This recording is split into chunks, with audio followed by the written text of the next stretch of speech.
এটা মোটামুটি মানে সেটা আমি দেখি না, ওই বাজারে যাচ্ছিল লঙ্কা নিয়ে, মানে এক চাষি ভাই বা কৃষক ভাই, তিনি তালডাঙ্গা মার্কেট যাচ্ছিল, তখন ভোর 4:30 বাজে। ওই সময় যাওয়ার সময় কিন্তু পথের মাঝেই হাতিগুলি হঠাৎ দেখতে পায়। তো ওইখান থেকে দেখেই আমাদের খবরাখবর গ্রামে পৌঁছিয়ে যায় সমস্ত। তো পৌঁছে যাওয়ার কারণেই সকলকেই বলে দেওয়া হলো, বা সবাই কানে কানে একের পর একের কানে কানে চলে যায় কথাটা।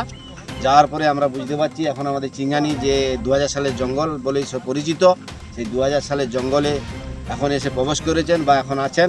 তার জন্য প্রশাসনের তরফ থেকে এসে গেছেন, যে ওদের টিম পুরো দেখতে পাচ্ছেন, মোটর গাড়ি বা হুলাপাটি যারা হাতিগুলোকে তাড়াতে সক্ষম হয়, সে তারা এসে কিন্তু অলরেডি পৌঁছে গেছেন। ওরা কিন্তু যথাযথভাবে হাতিগুলোকে বের করে দেওয়ার চেষ্টা করছে, তবে কিছুটা সন্ধ্যা নেমে আসলে হয়তো কাজটা সম্পূর্ণ করবে। হাতিটা কি কোনো ক্ষতি করেছে? হয়তো কারো কারো কৃষক ভাইদের হয়তো ছোটোখাটো ক্ষতি করতে পারে, তারা হচ্ছে জঙ্গলের প্রাণী, তারা কিন্তু এখন ক্ষুধার্ত, তারা তো এমনিই তারা ক্ষুধার্ত আছে, মানুষের তাড়াতে এমনিতেই ক্ষুধার্ত, তারা এখনও বলতে পারছি না সম্পূর্ণ কথাটা, হয়তো কম বেশি ক্ষতিপূর্ণ হয়েছে।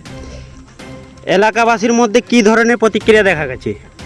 এলাকাবাসী বলতে পুরা গ্রামবাসী, বা এই যে দেখতে পাচ্ছেন লোকের কেমন একটা ভিড়, এই যে একটা আমাদের এলাকায় হাতি কোনোদিন বেড়ায় না, কিন্তু এই হাতি কিন্তু হঠাৎ আসার কারণে মানুষের যে একটা আভিযাত্রা বা মনের যে আবেগ, হাতি আমরা কখনো দেখি না চোখে, নিজের সচোখে, কিন্তু আজ হয়তো দেখবো। তার জন্য আমরা সবাই দেখতে পাচ্ছেন একদম গ্রামের পুরো একবারে লোকের ঢল নেমেছে দেখার জন্য। বন দপ্তর কি ব্যবস্থা নিয়েছে? বন দপ্তর কিন্তু যথাযথভাবে আজ সারা দিনটাই ওরা কিন্তু হাতিগুলোকে আগলিয়ে রেখেছে জঙ্গলের মাঝে। এদিকে জঙ্গলটা একটু দেখাতে পারেন আপনি, এই যে জঙ্গলটা, এই জঙ্গলের মাঝে যথাযথভাবে ওরা ঘিরে রেখেছে। সন্ধ্যা নেমে আসলে ওরা নাকি হাতিটা এখান থেকে অন্য বিটে হয়তো করে দিতে পারবে। আপনার নাম?